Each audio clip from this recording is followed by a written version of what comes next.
Welcome to Let's Talk in English. Thank you for joining us here in the LTE TV studio. My name is Katie, and I'm one of your teachers here on the show. Our topic today is still activities, and we have part 2 of our lesson, Let's Go Camping. Let's go camping. So Peter, yesterday we talked about tents. Do you have trouble setting up tents? Tents are pretty hard to set up. That's why I always bring a friend to help. Hi everyone, my name is Peter, your other teacher here on the show. Well, right now it's time for us to look at today's Read It, and you can follow along with Peter right now. Taylor, Susie, and Abby are camping. Taylor and Susie are having trouble. They can't set up the tent.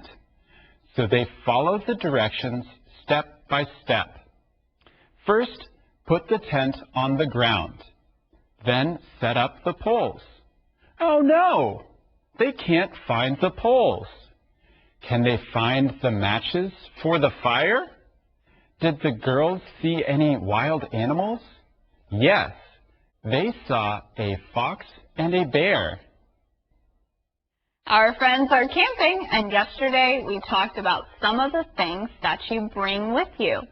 They are important things you don't want to forget. Our friends remembered to bring a tent, but then you have to set it up too. Sometimes this is not an easy thing to do. Friends, have you ever slept in a tent? I don't sleep well in tents. The ground is hard and my back always hurts when I wake up. Yeah, so we're going to talk about these things today. Let's learn our key words first with Christina. 今天 Abby、Susie 和 Taylor 要一起去露营，不过 Taylor 和 Susie 遇到了一个大问题。They are having trouble. Trouble 就是困难、麻烦的意思。原来他们不会搭帐篷。根据说明书上的步骤，搭帐篷的第一步就是要把帐篷铺在地上。地面或是土地就是 ground. They put the tent on the ground. 搭好帐篷之后要生火，火或是引火的名词就是 fire. 要有火柴才能生火。They need matches for the fire. 在野地里露营可能会看到野生动物哦。形容词野生的就是 wild. 如果说 wild roses 就是野玫瑰了，而野生动物就是 a wild animal. 动物是 animal. They see some wild animals. 结果他们真的看到了 wild animals, 包括狐狸 fox 和熊 bear. They saw a fox and a bear.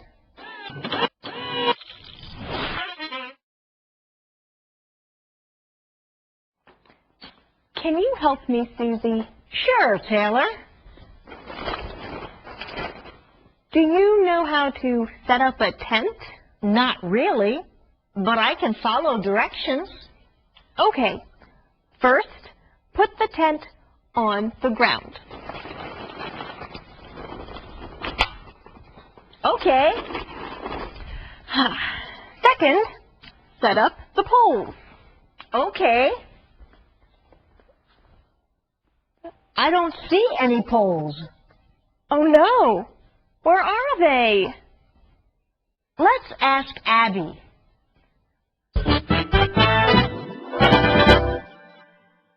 Our friends are camping. And do you know the first thing to do when you arrive at the place you will camp? You need to set up your tent. Why is that the first thing you should do? Well, when you are camping, you're outdoors, and the weather can change very quickly. If it rains, you want someplace to go so that you don't get wet. You're right, Katie. Before we talk some more about this, let's go to Christina to learn about the verb set up. 结果他们不会搭帐篷，搭帐篷就是 set up the tent. 动词片语 set up something 就是把某样东西竖起来或是立起来。帐篷的零件中那几根杆子很重要，杆子就是 pole，所以必须要把杆子立起来就是 set up the poles。除了当竖起来的意思用之外，set up 还有一个常用的意思，就是把东西安置好。如果你要演讲，演讲之前要把电脑和装备设置好，你可以说 Let me set up my computer first。或者是快吃饭了，妈妈请你去整理一下饭桌，把碗筷之类的东西都准备好，摆好。她可能会说 Please set up the table for me。这些都是动词片语 set up 的用法。Thank you, Christina. So this is something you do when you put something together.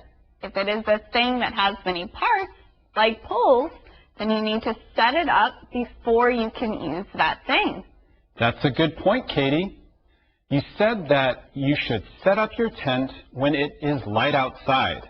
Believe me, friends, it is not fun to set up a tent in the dark. That doesn't sound fun, but Peter, it sounds like this has happened to you before. Oh, yes. Sometimes it's dark and cold. There are many parts of the tent to put together. All these poles and the tent. You can't see when it's dark outside. If it's dark, then you have to use one hand with a flashlight, another with some poles. You're trying to set up the whole tent. It's not easy. That sounds really hard. I'm bad at setting up tents. It would take a lot of time for me to set up a tent in the dark. You're right. So it's a good thing that they are trying to do this fast. They can set up before it's dark. Well, I hope they can do it. Let's learn more about their trip in this next conversation.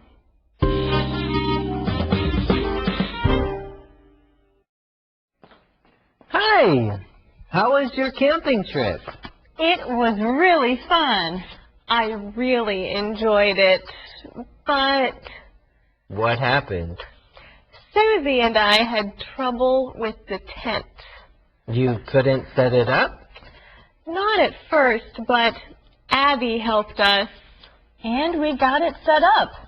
So we had a place to sleep, but we forgot to bring matches for the fire. So you had an interesting trip.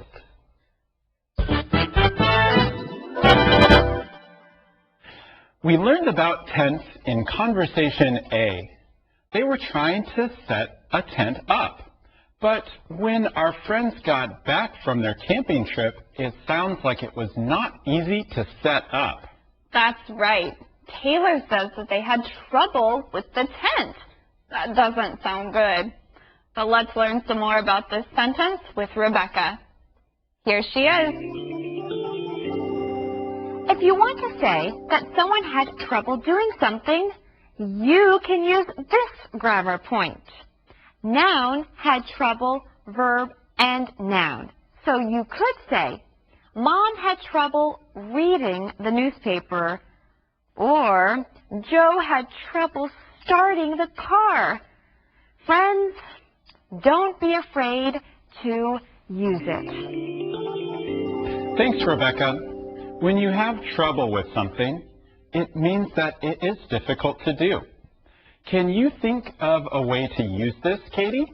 Well, when you have trouble with a homework problem, that means that you don't understand some part of the problem, or maybe it's hard to find the answer. You can have trouble with a car. Maybe it won't start. Or you can have trouble with a friend. Maybe you are having a hard time agreeing on something. So this is a phrase that we use a lot in English. Can you find a way to use it? Trouble can just be a problem, and our friends had trouble starting a fire. They forgot matches. It's really hard to start a fire without matches. Rob was right when he says that they had an interesting trip. They had a few things that went wrong, but I think they still had a lot of fun. Yeah, camping is about having fun with your friends. Things may go wrong. You might have trouble with something, but you will have stories to laugh about later. I think we both have stories like that. Friends, maybe you can have one you can share. Tell a friend about it during this short break. We'll be back again soon.